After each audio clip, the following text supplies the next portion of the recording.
Welcome, everybody. Thank you for spending your evening with us tonight to kind of talk a little bit more about what the MSW is and whether it's right for you. So I'm Susanna Curry, and I'm an assistant professor in social work, and I'm also the undergraduate program director. And so we put together this panel today with folks from our department because we thought we get questions quite a lot from students about what the MSW entails, what factors people might want to consider when thinking about whether the MSW is right for them. I know you're presented with a lot of different options after graduating with your BSW or your undergraduate degree in the human services field. And so we want to take some time to present what the MSW is, how to prepare to enter an MSW program, and how it might make you competitive for positions in the future. We have 6 panelists today who are going to share their thoughts on these issues, and I'll have them introduce themselves as they kind of talk about their topics that they'll be introducing to you all. So some of you today might be first-time career seekers. You might be kind of just finishing up with your BSW or another degree in the undergraduate program. Some of you might be sort of have been done with your bachelor's degree for quite some time and are considering a career change potentially. And both of those are really common in MSW programs. We see a lot of students who are coming directly out of bachelor's programs, and a lot of students also who have been out in other positions, in jobs, sometimes related to social work and sometimes not.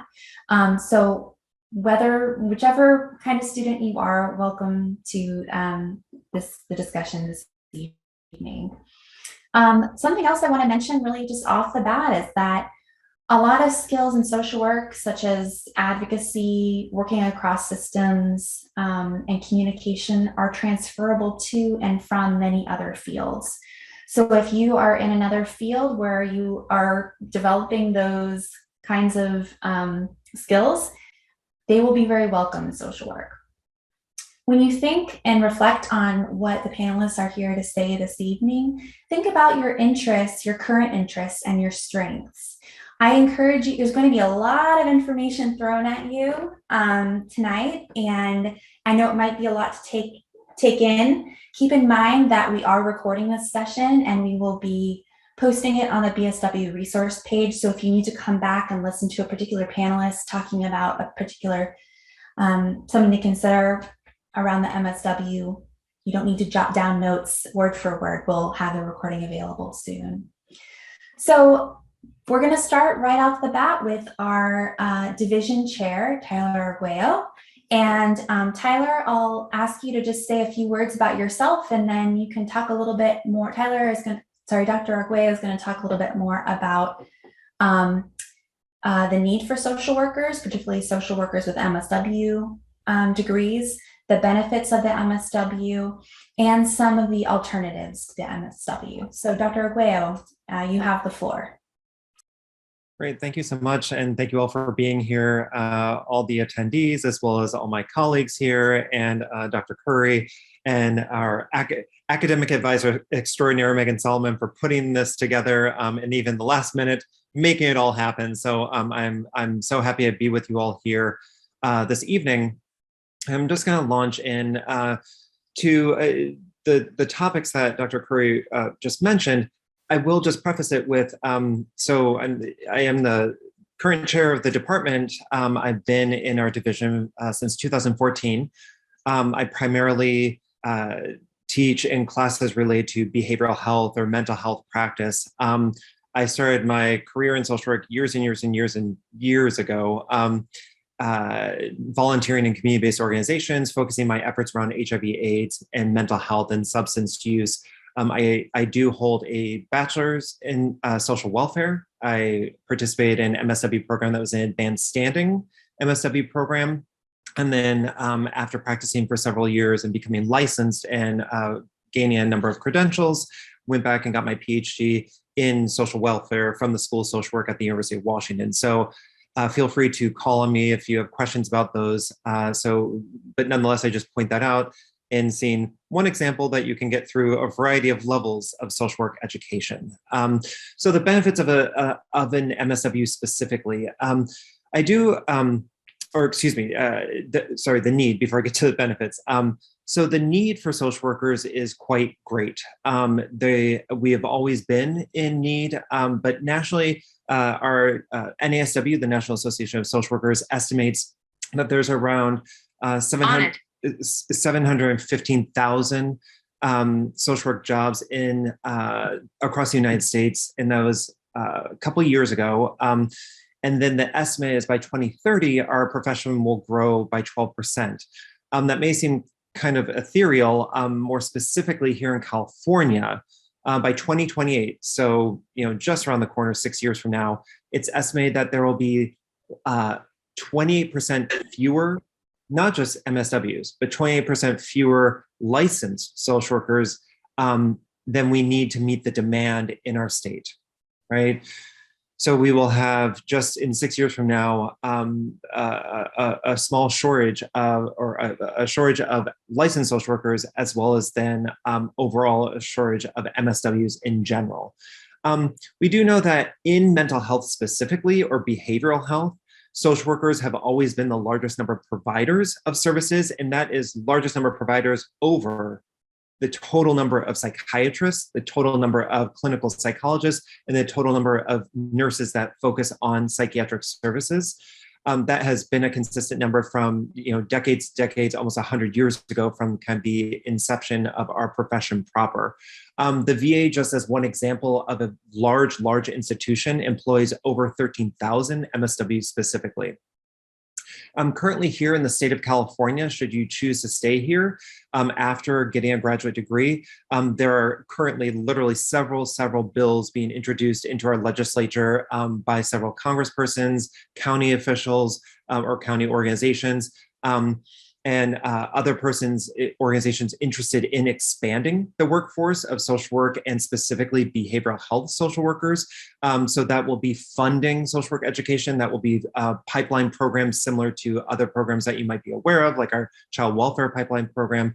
So there is a very, not just the need, but also the backing to provide structure in more resources to make social work education and becoming a licensed social worker more and more possible.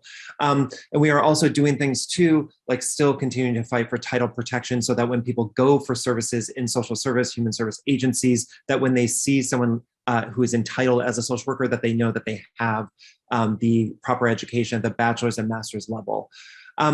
So the benefits, I do have to say, and this is just very broad brushstrokes, as compared to our other master's level helping or counseling degrees, so that would be the comparable degrees are things like, if you've heard people talk about an MFT, or master's in marriage and family therapy, or a master's in rehabilitation counseling, or just a master's in counseling, or a master's in psychology, or a master's in clinical psychology, or school psychology, excuse me. So those kind of comparable master's degrees, we happen to be the most sought after by insurance systems, which some people may groan about that, but what that does signal is whether or not you want to bill for your services. What that does signal is that social work happens to be the master's level degree in the helping professions that has the greatest scope of practice, the greatest depth of practice that's conferred by our license. So not every practicing social worker has a license. I'm happy to talk about that whole thing at a later date. But I'm putting in the chat box the link directly to the Board of Behavioral Sciences, sorry, the BBS Sciences in California.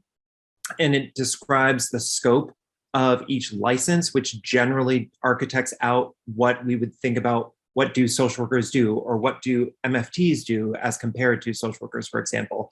It's not good or bad or right or wrong, but when we're thinking about where do we want to put our efforts in our training, the largest benefit that I can see and have always believed in is that social work is the degree to get if you are interested in practicing the science of help and hope.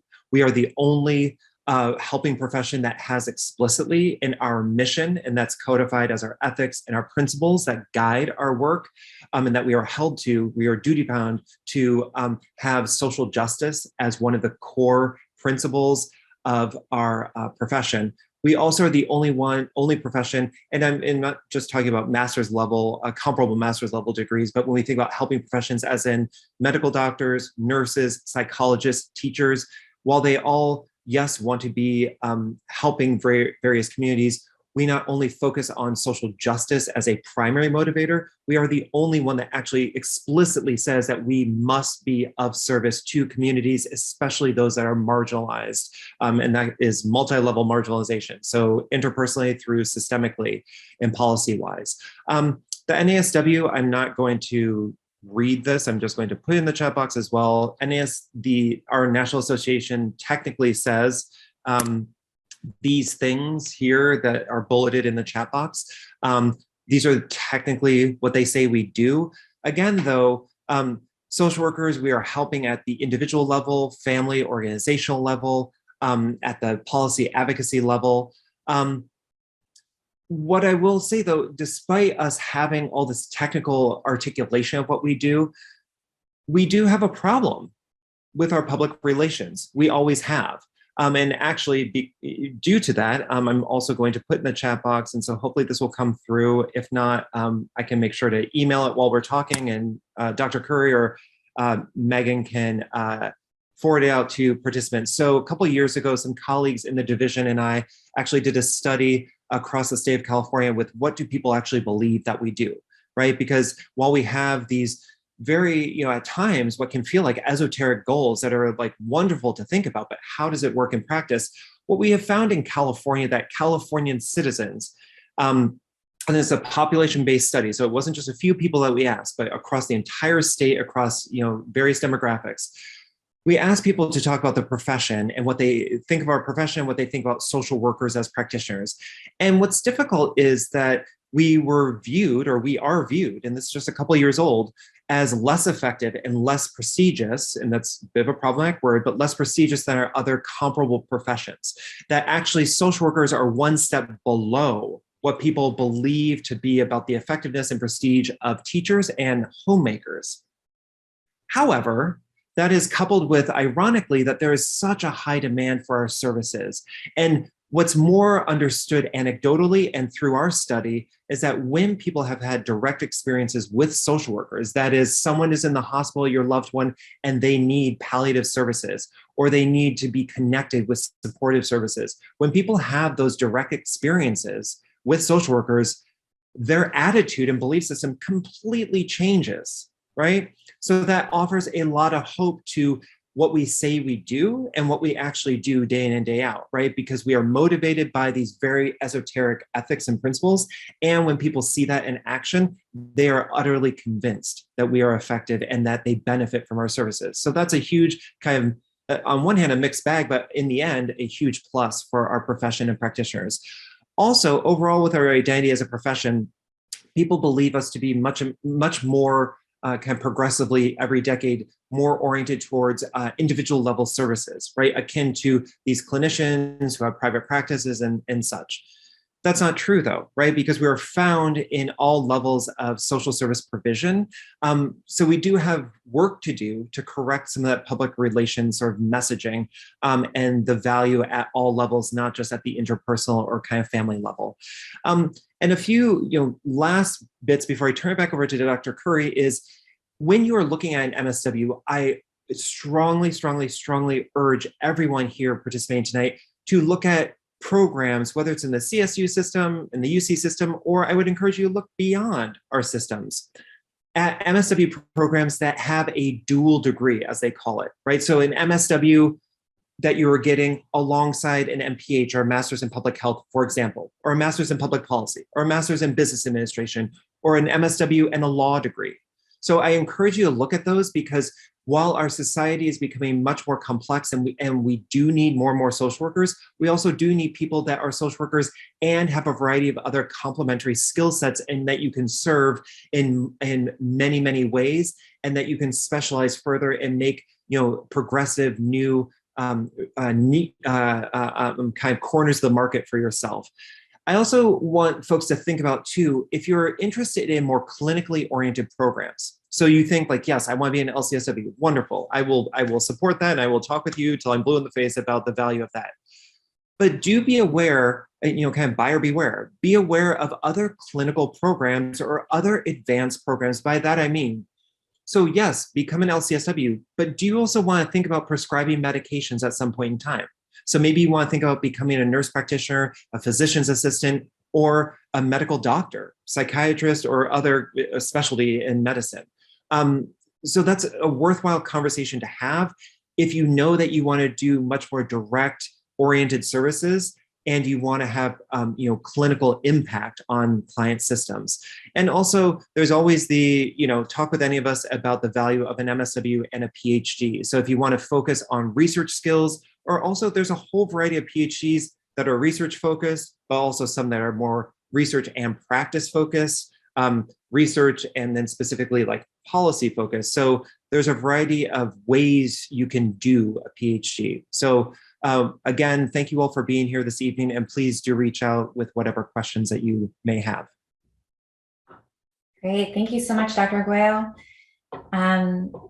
Yeah, you covered a lot of it. So I think I just wanted to just mention, if anyone has questions for Dr. Arguello or any of the future panelists, please feel free to put them in the Q&A box and we will answer them probably mostly at the end. We might be able to get to some of them on an ongoing basis, but please don't hesitate to ask. I know it's a lot of information. So great. So we've set up a little bit about why the MSW is important and some initial considerations when thinking about whether the MSW specifically is right for you.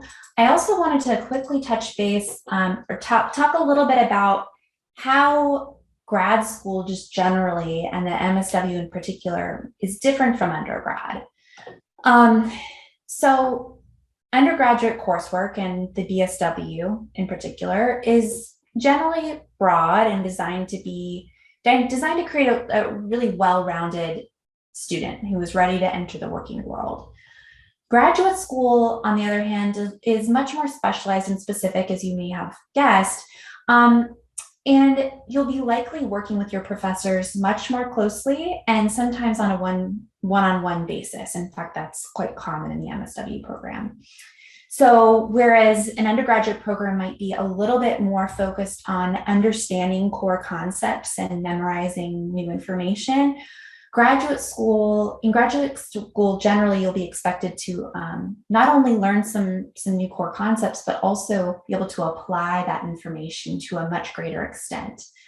And so you'll also be expected to kind of understand what you don't know yet and be aware of that and understand where you should find the answers to those things, those kind of questions that you don't know. And in the MSW program or in any graduate program, of any type, you'll spend more time writing, researching, and in the MSW program in field than you might in your BSW program. So that's just another kind of overview of how the MSW program might be different. Now, there's a caveat here for those of you that are in your senior year of the BSW program. And the senior year of the BSW program is really, in some ways, really preparing you to be a professional social worker, and it might feel a little bit more like the MSW program. You're expected to show up, you're expected to read the literature, you're expected to, apply content for exams, and in field at times you're expected to participate in class widely. And so the senior year and your time in field, if you're a BSW student, is really the first step to your professional development ladder, and it's not just like any other undergraduate class experience. So I just wanted to kind of put that for those of you that are in your BSW program and maybe senior or currently in your last year, kind of think about how that feels and whether you would like to continue with that kind of orientation. I had planned to talk quite a bit about different structures of MSW programs. I'm going to go through it a little bit more quickly, but I'm also happy to answer questions. Just for the sake of time, feel free to put questions in the Q&A box. Many BSW programs and most BSW programs really introduce generalist social work practice, but you might notice if you start comparing academic programs within the MSW, let's say you're looking at a program compared to another, there's some things you're going to notice when you're comparing programs. One of these is that there's sort of a continuum between how much the school or the program focuses on the clinical perspective versus a more macro or policy orientation. And Dr. Aguayo kind of spoke to that a little bit about some programs having more of a clinical orientation. So that's something to look out for and think about what your inclinations are. And one thing to consider there is you may not want to, you don't want that the question of whether it's clinical or more macro oriented to be all important, but it doesn't mean it's not important at all. So weigh that amongst the many factors that you're weighing as you consider which kind of program you want to enter. Some schools also have areas of concentration. For example, Sacramento State has areas of concentration. So if you have a particular area that you're gravitating towards at this point, you may want to look at what the concentration availability is at particular programs. With the understanding that you might want to remain open to exploring a new path. When I was in my MSW program, I knew that I wanted to work in the area of homelessness, and that was where I wanted to go, and I knew for sure. I was placed in a field practicum that was sort of related to child welfare and foster care, and ended up developing a really strong interest in that area as well. So something that a lot of MSW programs encourage is to remain open to finding ways and intersections between your interests and new experiences. So that's a big part of the MSW program. I'm just going to stop my piece for now and make sure that we have a moment that we can kind of get to all of our panelists. So I'm going to skip ahead through my other notes and want to introduce Professor Maximo Garcia. Maximo Garcia is an instructor in our division with a wealth of experience in social work. And Professor Garcia, would you please be able to start and tell the audience just a bit about your professional experience in social work and a little bit about what you're going to talk about today? Yes, thank you. And thank you everyone for taking the time to be here tonight. A little bit about me. I've been in social work since 2000, actually since 1999. I've been a licensed clinical social worker since 2004. Currently, I teach as an adjunct lecturer for the Department of Social Work at Saxon University. I'm also an 18-year veteran at Kaiser Hospital. I'm a social worker there. I work in the emergency room. What I'm going to be talking a little bit about today are about the advantages of having an MSW, as well as the types of settings you'll be working in, and kind of pluses in having an MSW. So in addition to that, also working with a wide variety of groups. And so I'm going to start off by presenting to you a brief PowerPoint presentation. Shall allow me to take the time to share this with you.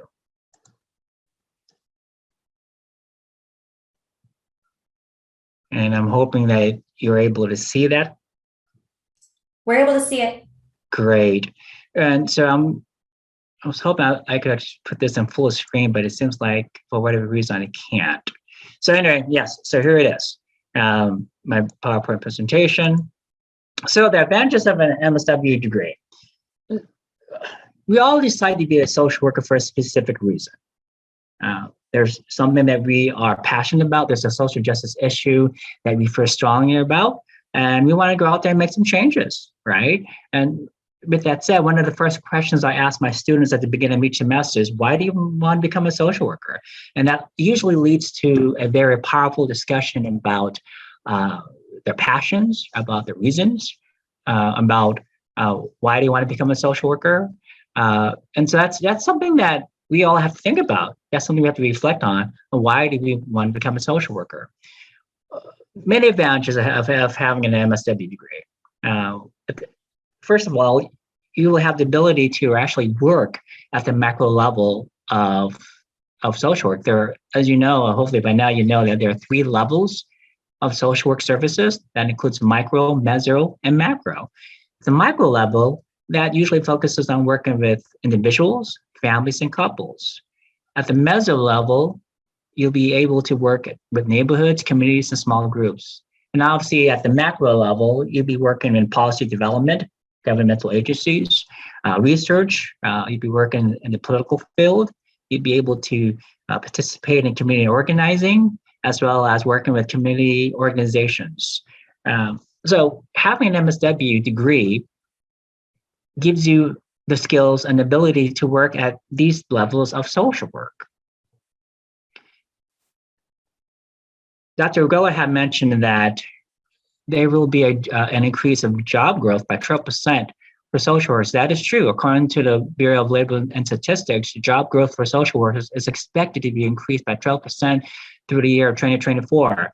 Now, the average job growth for many communities are 7%. So that's a little bit higher than what the average job growth is, 12%, which means that the community is going to need you out there. And having an MSW actually gives you that opportunity. Now, as I mentioned here, as it states here on my PowerPoint slide, having greater career options. Having an MSW makes you more marketable and competitive and increases your chances of getting a high-level position.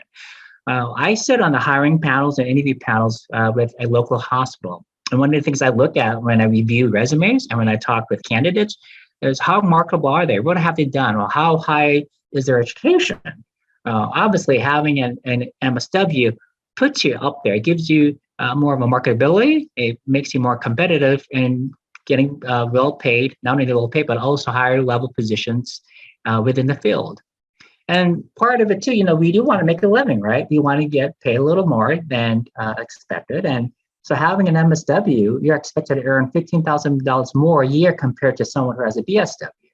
And according to salary.com, the average pay of a person with an MSW in California is between $67,000 to $82,000 a year. So that's pretty good. And you can actually make a living out of that. And you actually, that appears to be a very fair salary, depending what state and community you live in California. Additional advantages of an MSW degree. When you enter an MSW program, you will have an opportunity to take classes and participate in field placement experiences that will help you prepare for clinical social work. Field placement, I think, my opinion is that field placement, field work is the heart of social work education. And I believe we'll have a panel that talks about that piece more in just a little bit. But being part of MSW program, you'll be able to work with professional licensed professors, you'll be able to work with scholars, you'll be able to work with staff and instructors who are already professionals in the field, who are licensed, or have these great experience in working in the field of social workers. Having a MSW degree also gives you an ability to receive clinical training. Clinical training it focuses on assessments, diagnosis, treatment, research, and prevention of mental illness, emotional, and other behavioral disturbances. So once you get involved in a MSW program, you'll have an opportunity to learn these great clinical training skills. Additional skills that I mentioned here on the PowerPoint slide includes research, group interaction, grant writing, group development, as well as group facilitation skills, cultural humility, cultural competency, collaboration with community and governmental organizations, learning and practicing the core principles of social work code of ethics, and working with marginalized communities and focusing on social justice issues. Making a commitment to obtaining your MSW program, to earning it, actually puts you in a position where you're invested in creating positive changes and focusing on social justice issues that mean a lot to you. Now, when you have an MSW degree, there are different settings that you could actually get involved with. If you decide to earn your LCSW, then having an MSW degree will give you that ability to do so. Because of that, one of the things you can do actually with an MSW degree, with the supervision of a qualified LCSW, is to work in private practice. So that's one of the settings. And there are some people who I've talked to who are earning the MSWs. Their vision is to have a private practice, which is great. You can also work in hospitals. You can also work in outpatient clinics. You can also work in the criminal justice system, such as parole, probation, or the Department of of the district attorney department, as well as even the defense attorneys. You could also work in Veterans Affairs, the VA. You definitely could work in schools, and you could also work in specific county programs. Having an MSW degree also gives the ability to work in healthcare, as well as I mentioned before, macro level work. Now, in my experience and being a social worker in MSW as well as an LCSW, I've had the ability to actually work in most of these settings, and I definitely have enjoyed my time in working in these different types of settings. Aside from settings, you would also be able to work with specific populations, groups, and specialties.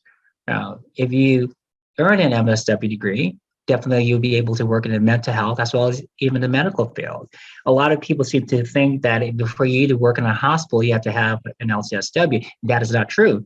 Matter of fact, several hospitals are willing to hire people who do have MSW degrees with the condition that they're working towards a licensure. Having an MSW degree also gives you an ability to work with people who needs treatment for substance abuse. As I mentioned before, it gives you an ability to work at the macro level of social work. You get a chance to work with children, the criminal justice system, as I mentioned, also in public health, community clinics. Matter of fact, many of our field placements are in community clinics. You'll also have an opportunity to work with marginalized groups, the LGBTQ community. You also have the ability or even the opportunity to participate in grant writing. And one of my favorites I enjoy doing is working with individuals and families. And so there's different types of settings, the different types of populations that you'll be able to work with if you decide to have your MSW degree. Part of having an MSW degree is if you decide to further your professional skills and if you decide to self-promote, you could also actually get into an opportunity to become an LCSW, licensed clinical social worker. And because of that, you'll be closely related to something called the BBS, better known as the Board of Behavioral Sciences.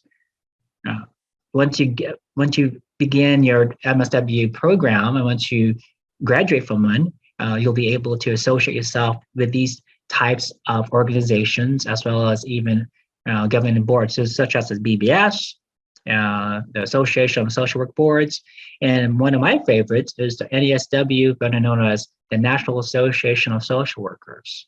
Now, in order for you to receive your LSSW, obviously you'll have to participate in courses, better known as CEUs. We call them continuing education credits. You'll need that in order for you to qualify to take the LCSW exam, as well as additional required courses within the state of California. Now, I know I'm throwing a lot at you, and if you have any questions for me, you're more than welcome to put them on chat. But I think that's about it. That's all I have for now, Dr. Curry. Great. Thank you, Professor Garcia. If you have questions for Professor Garcia, feel free to put them in the Q&A. I know there's a lot about licensing that he can probably answer. If you have more specific questions, anything that you've come across that you need clarification on, imagine be able to help land on that based on his vast experience. So thank you so much, Professor Garcia.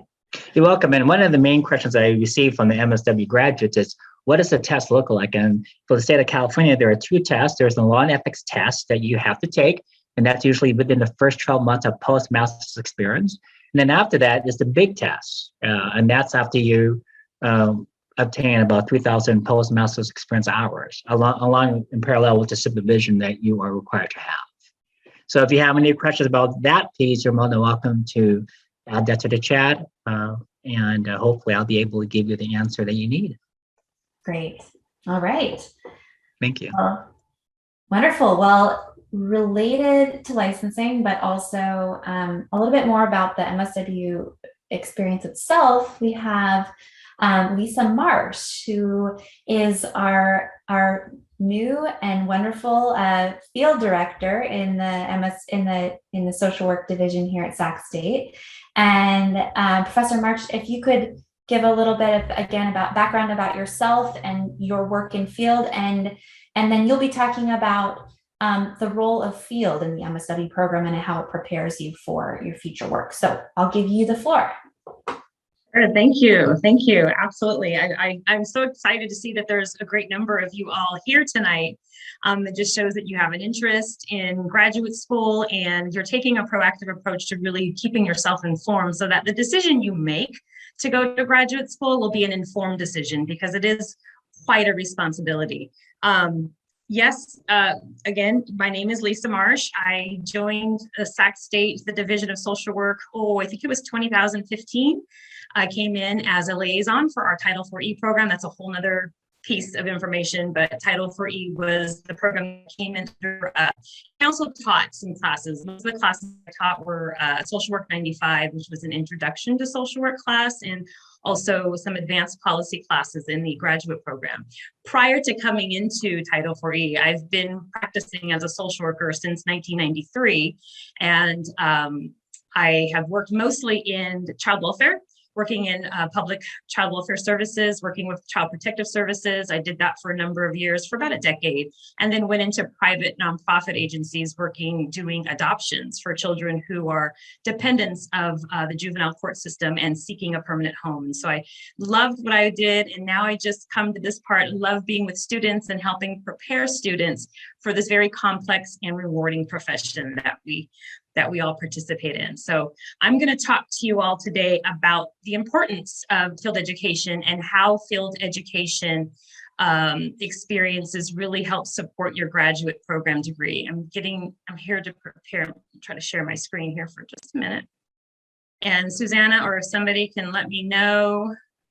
I see it. This except we have a bit of that box. Is that bar? I'm going to see if I can hide that. Oh, it's gone? That did it? Better. It got worse for a minute there, but it looks like it's getting better. There we go. Yeah. Yeah. Okay. Yeah. Very good. Okay. So let's talk a little bit about the MSW field education. And I put this PowerPoint in true transparency to everybody. I just put this PowerPoint together last night and I did not spell check. So please do not judge if you look at there and there's some spelling errors. I just wanted to keep myself on a rhythm here as I talk to you about field education.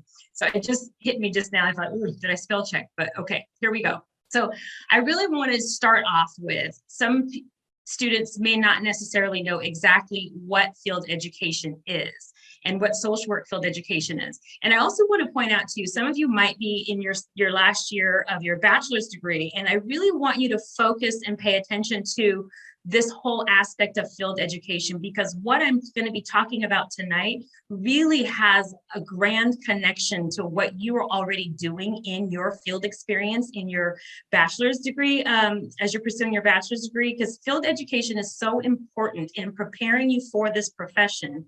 And some of the things that I'm going to talk about tonight is important for you to know as a bachelor's student pursuing a bachelor's degree in social work, whether you're planning to move into a career in social work after graduation, or if you're planning to move into a master's program. So I really want you to keep your antennas up and pay attention to some of the information here regarding field education. So what is social work field education? And I think Maximo, or Professor Garcia, talked about that. I should have had a slide in here that said, social work is the heart of field education is the heart of social work education. It's the meat and potatoes. This is where the rubber hits the road. Field education experiences, they really enable social work students to practice the skills that you are learning in your classes. It also gives you an opportunity to observe professional social workers in action. You get a chance to see how they handle complex situations. And then it also gives the student an opportunity to participate in something that's educationally focused, but also giving you some real life social work service and experiences with marginalized and vulnerable populations. It's really the real life community that you're working with. So during social work field education, the student participates in, a designated number of hours of field hours at an agency, and you're all doing this while following and observing a trained social worker during those hours. And the student in field education, they may also take on some independent responsibilities, and they'll do that under the close supervision of a trained social worker. And so the capacity of whether or not a student does some work individually or independently, those responsibilities are really determined by the student's program level, whether you're at a bachelor's level or a master's level, first or second year master's level. And then they also look at, your skill set. So social work field placements really give students a leg up in your profession. So it provides you with practical work experience and practice dealing with challenges and all the types of issues that you're really likely to face on the job. So the social work field education experience, it's also generally a part of coursework. Right? So you'll have classes that are associated with your field education experience. But one thing to remember is when you're in a field education location, like your agency, that is also your class. And then you have a course that's associated that students are required to report and reflect on experiences in their field. And what you're doing in that time is really demonstrating an ability to combine theory, which is your classroom knowledge, and combining that with practice, which is your real life field experience. So there really is, this is so important for students to remember that when you're in class, it's important to pay attention to what you're learning in your social work classes, because these are what you're learning in the textbooks and what you're learning in theory. You are now in a field education experience, putting that into practice, finding what social work is, what that theory and what that practice is going to look like coming from you. We're all in this profession together, and we're all working with families and children and whatever population that you're working with. But social work may look different coming from one person to another, while we're all still working towards the same mission and the same goals. So really, field education is getting your feet wet, understanding what the theory is about social work, and putting that into practice. Now, you may ask yourself, okay, so what are the expectations of field education? What is expected of me as a student in field education? And really, the one piece that I always try to point out is it's professional growth and development. Field education is what we like to call the nexus, the link in the chain between classroom work and real life social work. This is a time where students learn, again, you're going to hear me say this 100 times tonight. This is where students learn to apply their academic training to the real world. You're going to do this through observing trained social work professionals, and you're also going to do this by developing your own professional practice skills. That's what field education is about. It's an opportunity for students, again, to observe and assist professional social workers. And you're doing this while involved in what we call the life of the agency. So you're in the life of the agency, what's happening, all of the real situations that happen in most agencies typically happen Monday through Friday, 8 to 5. So we want students to be involved in the agency while life is happening within the agency. So you get a real experience in what social work is like. Social work field education, again, it's the integral part of graduate school, your graduate school academic journey. You'll hear it called as like the signatory pedagogy. You'll hear it referred to as the heart of social work. And it's so critical that students understand what these grand expectations are of really investing in the integration of your field education experience and classroom teachings. It's really important to remember that all social work students in field, they have to participate in an academic course. Again, that's connected with your field work. And the professors, what they do in some of those classes is they build their academic portion of those classes based on what students are experiencing in the field. So I mentioned the class that's connected with your field experience. The professors of that class that is connected with your field experience is really going to build on the classroom experience, is going to be connected with everyone else's field experience. So students are going to be expected to turn in assignments, meet standards that are related to their field placement, and then they also are expected to share their field experience during class time. So some of the ways, to be successful in a field placement as a graduate student is you have to read. You have to read and you have to study the assigned course literature, and you have to actively apply that course content to what you are experiencing in your field placement. And then from there, the student is responsible to seek and to grow academically and professionally. And the way you do this is to demonstrate, by actively participating in classroom discussions, because that's how you're going to grow, through conversations in class, sharing what you're learning in field, sharing what's happening in your field, having a conversation about how that connects with the coursework, and then also just integrating classroom knowledge in the field experience, having conversations with your field instructors, or we call them field instructors. Some students refer to them, they're like a supervisor. They're the ones that are assigned to you to ensure that you are learning what you should be learning in that field agency. So having conversations about what you're learning in class with people on your field, in your field agency, is another true way to grow as a social work professional and as a social work student. So I can't stress it enough when it comes to field education, that students are 100% responsible for participating in the learning opportunities that field has to offer. And these learning opportunities that really help connect the academic teaching with professional skills and professional skill development. Students are also responsible for demonstrating an investment in the learning and growth that's necessary for the next level of their social work goals. And so what that means in field education in graduate school, what that means is that students are not only expected to take the coursework literally, but they're also expected to take it very seriously. Coursework is not really something to simply skim through for the purpose of completing assignments, because your coursework is really going to help leverage you in your field experience. So the appropriate and professional integration of coursework and fieldwork is directly related to survival and success in completing your field education requirements. Now, another thing I wanted to mention is that, social work students in field placement, they typically receive ongoing guidance and support from faculty educators. These are faculty educators who supervise and assess that connection that students are making between field work and classwork in their field placements.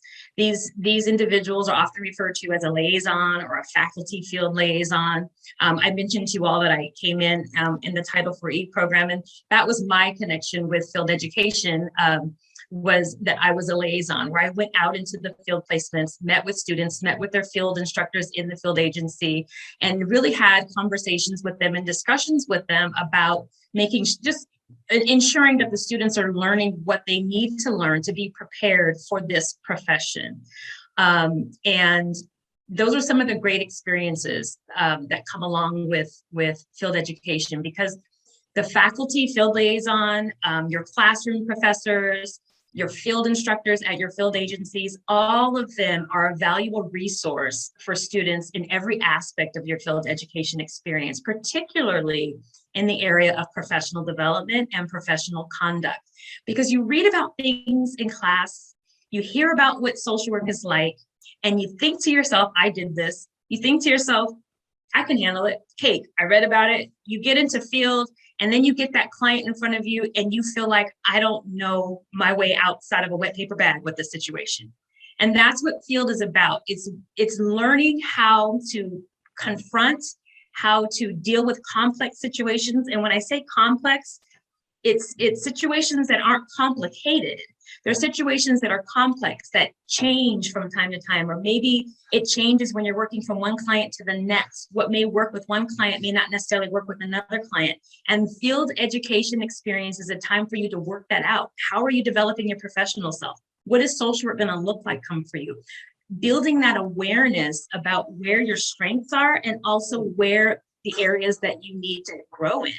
And that's what field education really brings to the table for students. Now, I said a lot. So your next question might be, how will my social work field experience help me, right? Like, what's in it for me? What can I get out of this experience? And I can't tell you enough. Bottom line is, when you think about, traditional coursework and how that gives you an idea of the types of situations that you're going to encounter in your work, there is absolutely no substitute for real world experience, hands down, hands-on experience, going into into the communities, into the homes, into the agencies, and working with students. That's what, I mean, working with clients. That's what it's going to give you. Students come to understand what it means to work as a professional social worker. And the field experience is an important step in preparing students to be successful social workers in your career. You know, a social work field experience, you know, allows you to see how other social work professionals are handling complex situations that you've only read about. So it gives you firsthand experience to see that. Students are also able to apply what they learned in the classroom to real life community situations. I can't say that enough. And then the other piece that students get is you gain a better understanding of the challenges that are faced by the populations that are being served by the agency that you're placed with. It's one thing to read about it. It's one thing to watch about it on the news, but it's a whole nother thing to be on the front line with those communities and those marginalized groups. Perspective for you to understand when it comes to providing services to people in the community. So this really sets students up. Field education sets students up to develop their professional selves while participating in a whole variety of social service, social work professionals, and social work faculty. So I'll give you a list of some skills that students will gain. These are skills that are you may already have that are being enhanced. And this is not an exhaustive list, but some of the things that you will learn in field is interpersonal skills. That's like the main meat and potatoes of our profession. It's such an interpersonal profession. So you'll learn to develop interpersonal skills, critical thinking skills, decision-making skills. Sometimes you're out as a social work professional having to make decisions on your own based on your knowledge and having to come back to your agency or your supervisor and debrief some of those decisions that you've had to make. Problem-solving skills, team working skills, building your self-confidence as a social worker, building confidence of approaching complicated situations, difficult situations, dealing with conflict in the field. Those are times, this is what field education prepares you for in the workforce. And it also brings about professional awareness. There's things that we may think that we know about ourselves professionally that are on target, spot on. And then there's other parts about ourselves, our professional selves, that we weren't aware of. So it's really important to be open to feedback, to be open to receiving feedback, approaching communities, approaching clients, and approaching your field placement with a spirit of curiosity, like how can I grow to better serve other populations? That's what field education experiences bring for students. It puts out on the table all your skill sets, your challenges, your strengths, your power, and your weaknesses that all combine in one space to really help you shape your best professional self. And then one of the last skills that you will gain from a field experience is direct service experience, you know, really working on the front line with clients. So again, because the social work profession requires, again, that regular and careful use of these skills and a whole bunch more, the fieldwork portion of social work really is an essential part of your social work education. I can't stress that enough. Field exposes you to, again, the reality of communities, the reality of the communities that you all would plan to serve, and the reality of the ways that you will need to prepare yourself for this profession. Field education opens your eyes to the good, the bad, and the uncomfortable parts of a very important work, and it gives you the tools that you need for this work before you enter your career.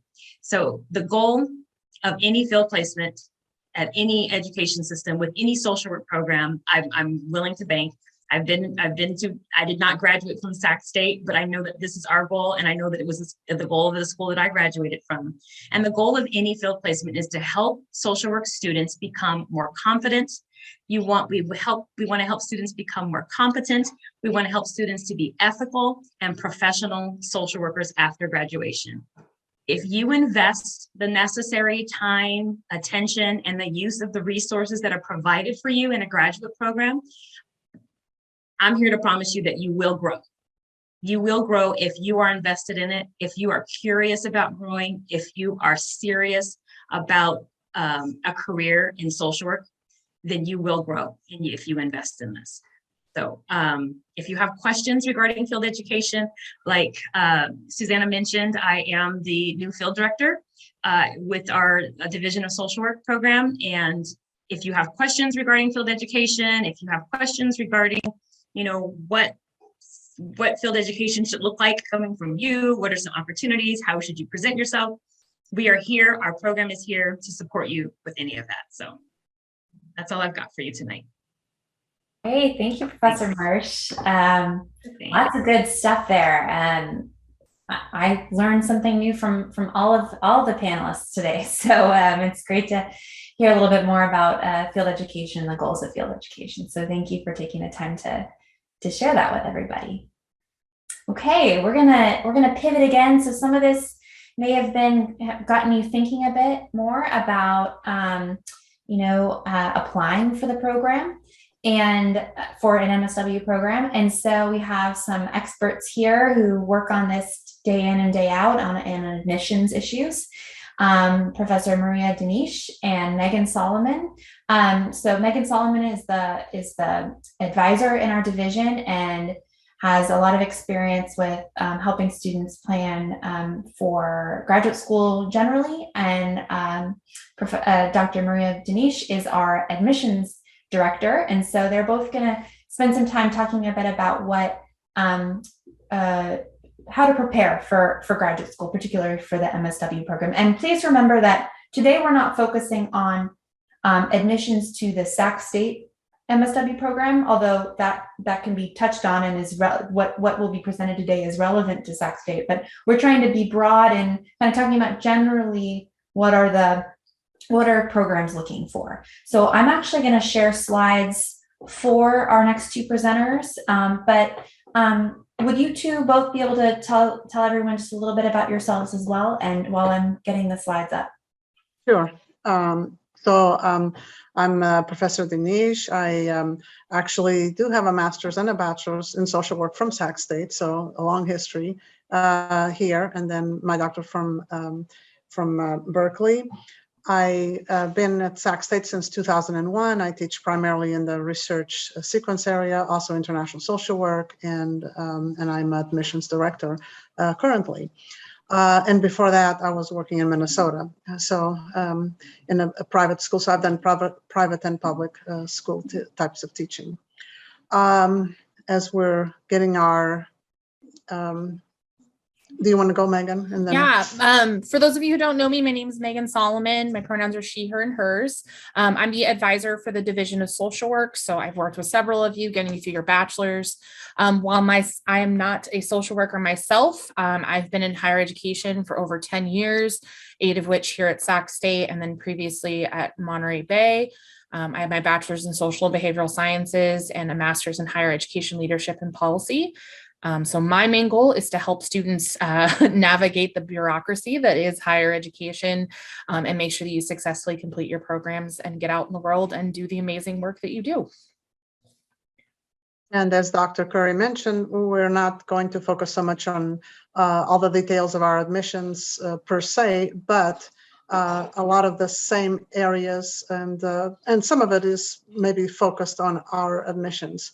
So one of the things I wanted to focus on is obtaining that GPA of 3.0 or greater. You may notice that some schools have a lower GPA requirement, but that's sort of at the bottom. So trying to have this competitive GPA of 3.0 or greater for grad school is very important, because many social work schools require that GPA to begin with, and others who may not require that 3.0 as a minimum requirement still have a large pool of applicants to draw from, and so they end up selecting those who have a higher GPA. And if you want to, for instance, to go to law school, it's very difficult to get accepted without a cumulative 3.0 GPA. There are schools like our program that require a certain GPA only in the last 60 units or 90 quarter units. So you may have been involved in parties the first year or two of college, and GPA may have suffered there until you got more serious in your junior and senior year. So that's, of course, a possibility, but just try to graduate with as higher GPA as possible. And even if you think you're not going to grad school now or in the near future, you may want to do it later. So it's always important to keep those options open. The other thing I noticed that is very important is developing writing and critical thinking skills. So here any writing skills or critical thinking skills that you can obtain for graduate school is really a key to success once you're accepted into the program. While you are an undergraduate student, take advantage of any training, workshops, or classes that you can obtain to develop your writing and critical thinking skills. Our writing lab, for example, is a good service that we offer to help you with writing. And then even if you decide not to go to a graduate school, you may need those skills to succeed in the workforce and to be promoted. So those who write well and have ability to do critical thinking actually, succeed better in the job and as well as in grad school. When you are filling out applications, and this is for social work programs like ours or any place else, you have to be very concerned about all the details of those applications. So, for example, in our case, our application asks for volunteer internship experiences. So you want to be able to list what they are, and those are typically volunteer or internship experiences with vulnerable populations who are socially and economically disadvantaged groups. And asks for how many hours you've worked with them, and for you to list those experiences. And you may have worked in a soup kitchen or in case management with children or with the elderly, and you would list those different kinds of experiences.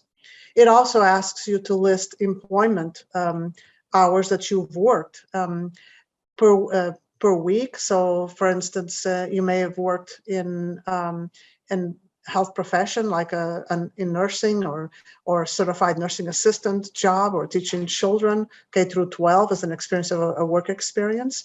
And we look for hours in our application. We look for hours. So like 1 year equals 2,000 hours. So however many months you worked, 8 hours a week times, let's say 8 hours per day times 5 days a week is 40 hours per week. And then you would times however many months you worked, and you would put down those specific hours.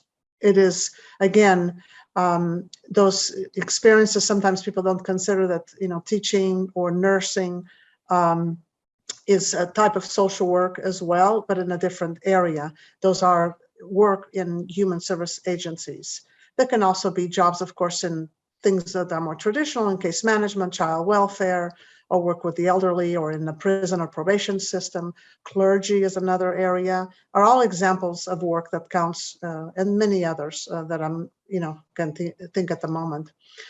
Also, it's very important that you list your employment experiences in the section that's not considered human services with the socially and economically disadvantaged groups, meaning you might have been a manager at McDonald's. You might have had other leadership roles in things that and these managerial positions, like being a manager at McDonald's or in a department store, can count towards leadership roles, because many applications require you to identify leadership roles that you might have done before or have worked. And you may not consider that being a manager is a leadership role, but it is. And other leadership volunteer positions could also be included, like being a president or a treasury of a club on campus or in the community, or a leader of a group for children, summer camps, etc. So leadership is another area that you want to consider. And if you don't have any of those activities, you might want to volunteer in a place where you can get some leadership experience. I cannot stress enough that reading all application materials and attending information sessions for those programs that offer them are key to having a completed application that has all the information required. It's very important to read the materials thoroughly. A lot of the websites, our materials are posted on the websites with detailed information, but if you don't read them, you may miss what is required. And be aware of the deadlines and complete applications as early as possible. In our case, our application has a it's a two-step process, so it requires all applicants first to apply to a Cal State Apply, which is the CSU. For all the CSUs, anyone wants to apply for any of the 23 campuses, they first have to do this application and basically applying to the graduate studies and to the system. And then they are the ones who take in your money for the application, whatever it is, $55, I forget what it is, and they give you access to apply to a specific department. You cannot apply to a specific department without going through them first. And this process could take up a week or more before the CSU system gives you access to apply. So if you do this at the last minute, you may not have enough time to apply for the department of your choice. So as you want to fill out their application as soon as possible when it opens up, keep track of when they give you access so you can go directly to that department or that school to complete. It is also crucial that you give time for unforeseen events, power outages that happen, computer crashing or other disruptions, since these types of events always happen when you least expect it, So you want to be able to complete. The deadlines, I often say to my students in class as well, the deadline does not mean the day you should do the application, it's the last day you can do it. And so a lot of times people think of deadlines as sort of the day to do it, and that's a problem. Processing your application last minute will lead to things being left out. You losing points in the review process that you could have received if all areas were complete correctly, potentially leading to a denial for you.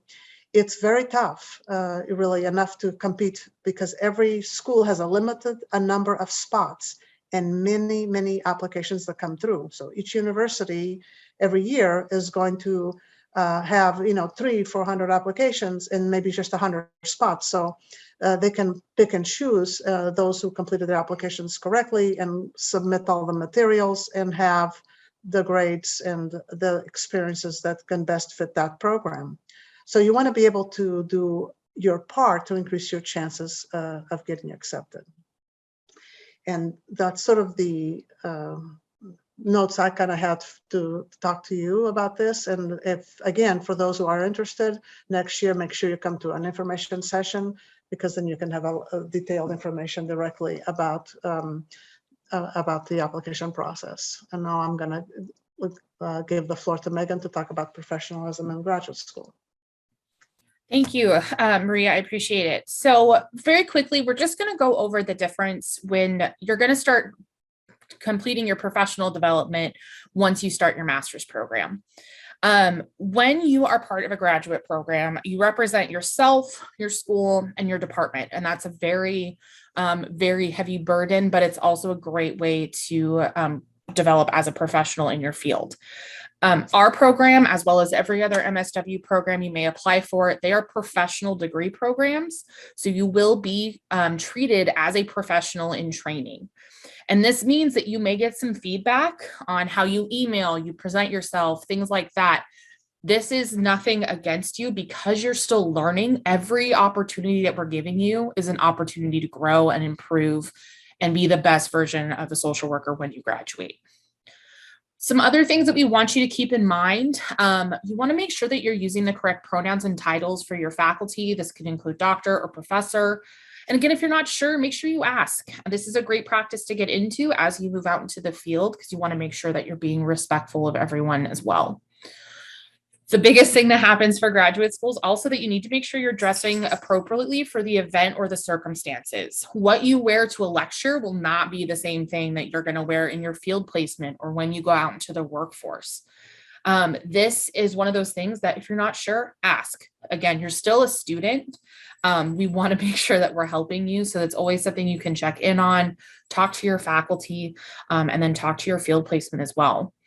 Really, the most important thing we want to go over is just make sure you treat every situation as an opportunity to learn and ask questions when you're not sure. Take this time as a student to make sure that you develop as much as you can.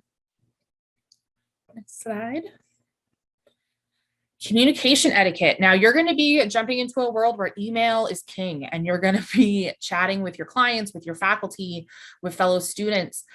You want to make sure that while you're in a program that you're only using your school email. So for Sac State students, you've heard this about 1 million times from me, but you always want to use that school email and get used to that, because that's where all the communication is going to go. And it has the added bonus of being a clean and professional email that you can use while you're there. We also recommend that you add an email signature. You want to at least include your name, your email, and your contact number. Some additional things you can add are your awarded degrees, additional contact information, pronouns, your current academic program. But the one thing you don't want to include is your student ID number. That's personal identification information. You don't want to share that with everyone, but there may be circumstances when you're talking to an advisor, financial aid advisor, faculty where they may need it. So you can always include that in the bottom of the email when the situation's appropriate. I did include an example of what a signature could look like. Now, obviously mine's slightly different because I'm a staff member. So it does just go over my previous degrees that were awarded, where I work, my phone number, anything like that. So you can really kind of see if your employer has a template and it's something you can easily set up on Outlook.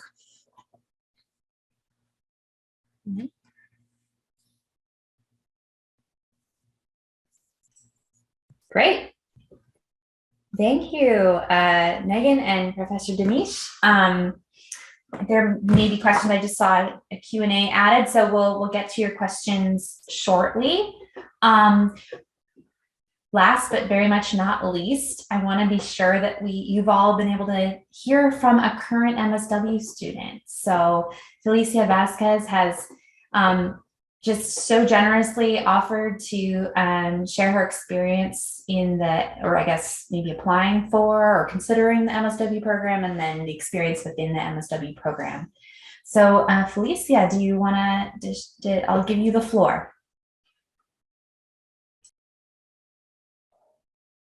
Thank you, Professor Curry. Hi, everyone. I'm Felicia. I am a second year MSW student. I'm graduating in May, finally. And I've had an incredible time in the program. I want to talk a little bit about how I got here, and I'll try to go quickly because I know we're running out of time for questions and answers. So when I graduated from Sac State, I actually had a degree in health science. So essentially my program was learning about public health, and I didn't really know what I wanted to do afterwards. So I took a little bit of time off, and then I ended up getting a job at Turning Point Community Programs within their mental and behavioral health program for children and families. And I pretty quickly realized that I wanted to continue a career in mental health, but I wasn't quite sure what I wanted to do, which degree I wanted to pursue. I knew there were therapists at the place that I was working at who had MSWs. There were also some who had masters in marriage and family therapy. So I debated that for a while, but really I just focused on trying to build relationships with the people that I was working with. And I talked to them as much as I could about the different kinds of degrees and their experiences. And I ended up pretty much figuring out, I know I want to continue in the mental health field, and I know I want to become a therapist at some point. So I knew I had to go back to graduate school, but I decided to wait. And the reason why is just to echo lots of what the other panelists were saying is, you really have to make an informed decision about going to graduate school. It's such a huge commitment. And so I felt that I needed to grow and develop personally, professionally, before I was ready to commit to something like that. So I took a couple years off of school, and I was just working for Turning Point and kind of building clinical skills and experience, and it was great. And then eventually I was ready to apply, and I looked into multiple programs. I, of course, was a Sac State alum, so I definitely looked into Sac State. And ultimately, I decided on Sac State because honestly, we just have an excellent MSW program. I might be a little biased, but some of the panelists here I've just had the pleasure of working with and being in class with, and I just think the program has a phenomenal structure to it, and the faculty are amazing, and you grow and learn so much. So I chose Sac State, and Turning Point also had an employee-based internship, which was huge for me. I actually was able to work and get paid for my internship during my first year. So that is possible, that those are out there. So that was really big for me. In general, I think just entering graduate school, it was sort of like being thrown into this brand new, really exciting, all-consuming environment. And so I was pretty grateful to myself that I took time that I needed before getting into it. And I would say it has been just an incredible amount of growth, sort of on hyperspeed, just learning about myself, learning about the profession, the work that I'm doing, what I want to do ultimately. It's an experience unlike any other, and I think it's definitely worth it. But it is a huge, huge life change. I would say graduate school is kind of like everything surrounds that. My partner jokes all the time that his worst enemy is grad school because it takes all of my time and attention, which is very true. And so if I could give, a couple pieces of advice, one of them would definitely be to make an informed decision, to prepare, and if you have a partner, if you have kids, other responsibilities, just really looking at all of that and knowing that this is going to be a really big commitment that's completely worth it, and a commitment. And then the other piece of advice that I would give too is just to keep talking to people. For me, that was the biggest thing, was talking at my workplace and forming those connections with others and hearing what they wanted. And many people tried to convince me to go to the marriage and family therapy program. But ultimately for me, I realized that the MSW program aligned best with my values. What I wanted out of the field was to really continue to advance social justice and to help people who are disenfranchised. And so the MSW program really was just made more sense to me, but it was through those conversations that I figured it out. So that would be my other piece of advice. And that's pretty much everything that I had. I'm more than happy to answer any questions. You all can email me. I could throw my email in the chat. Always more than willing to help support in any way for anyone who's interested in the program. Great. Thank you so much, Felicia. I think I did see a Q&A. Felicia, do you want to talk a little bit about this question? Yes, certainly. So I think Professor Curry did touch on that a little bit about it being more research and writing based. Very true. The assignments are very intentional though. I know for me, it was very intimidating. I never liked research, and I never really liked to write either in my undergraduate career. So, but I was pretty pleasantly surprised that a lot of the writing I was doing was really reflection based in a lot of ways, or it applied directly to what I was doing and what I really cared about being in the program. So, or it was helping me grow in a certain way. So it kind of depends how you look at it. And then for me, research, part of this question also asks if there's a thesis. So I'm doing a thesis right now, and I didn't expect that I would like any part of it, but I have actually really, really enjoyed it. I was able to pick my own topic, and I've been working actually in partnership with Professor Curry and another one of our graduate director on a project with them. And it's been incredible doing the research, and I would say that my professors really laid it out to make it in bite-sized pieces. The thesis can seem so overwhelming, and for me that was intimidating going into the program as well. But by the end of my first year, I was pretty confident in understanding how I could break it up and how it was going to be doable. Great. I I think that answers the question, at least from my perspective. I think I see another question, I think for you too, Felicia.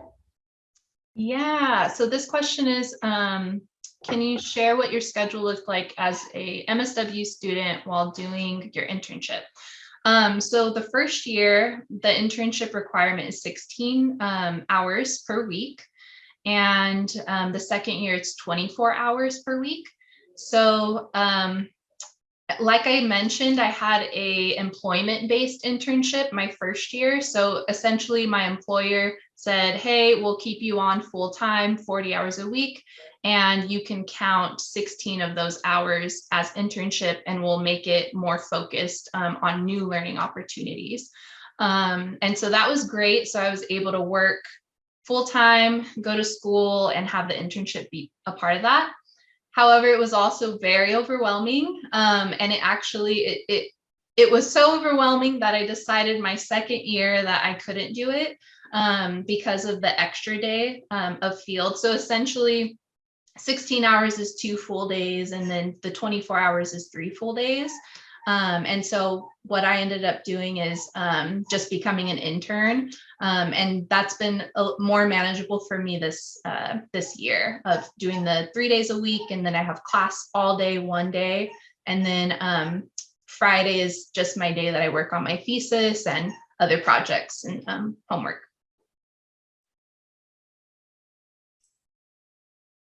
Great. That sounds very similar to my experience with the feeling of overwhelm and kind of having to balance some of your priorities, and unfortunately having to give up some things sometimes to be able to make it work. And I've seen that you've done a really nice job of that, Felicia, but I know a lot of students go through kind of a rebalancing of things in their towards the middle of their first year, towards the second year. So great. See a few other questions, and I think Megan is working to answer some of them. Megan, do you want to chime in with any additional suggestions or? Yeah.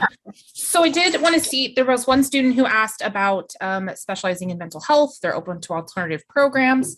But really what I wanted to cover is that we are a 2-year MSW program. So when you come in through the typical admissions process, ours is 2. We do have a 1-year advanced standing, as well as a 3-year part-time program. There are very specific requirements, which we will not get into tonight. That will be something to attend one of our info sessions in the fall. But that's just a basis. Now, programs vary from college to college. If you're a current BSW student, there's actually a page on our BSW resource page that has a lot of great MSW programs across the state that you can use as a starting point. You can also go through CSWE, so that's the Council of Social Work Education, or just get your Google search running and start looking up local programs and areas you're interested in. Again, the question about our 3-year program, that's something we'll talk about more in our info sessions when we have those later on in the fall for our next admission cycle. So that's definitely something to look at. Then the last question, when should we consider applying for the MSW? Typically those applications will open up in the fall.